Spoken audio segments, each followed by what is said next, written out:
I think tariff pressures, once you go down the pricing curve, it's very difficult to bring it back unless you bring in new value added services or 3G services, and then you do bundling. Similar experience was seen with NTT Docomo in Japan, where the voice ARPU kept plummeting, but because they added all these data services, they were able to get the overall ARPU to actually trend upwards after a period of time, like a reverse curve. I believe there's going to be a bloodbath for a period of time. It's going to, for the next 2-3 years, are not going to be easy in the Indian telecom sector.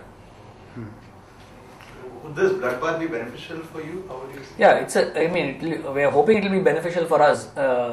There is no alternative actually, because as the core business melts, you have to remember one thing: the telcos have got huge network fixed costs, both in terms of employee base, customer base. They've got spent so much money on brands which cannot be compromised.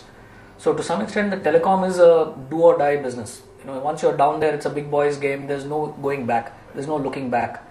So they have no choice but to keep adding new value-added services, find other alternative revenue streams other than the standard person-to-person connectivity.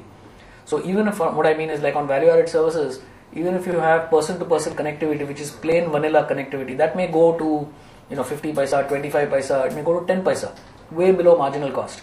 Okay, but the way you add to that is, along with that, you can either bundle advertising, or you can have like voice SMS, you can have social networking where there are some metadata attached to the call. You could connect people who don't know one another, so you could have strangers connecting up. The whole social networking phenomenon that you're seeing on the net is something that we are working on to bring it into the mobile space.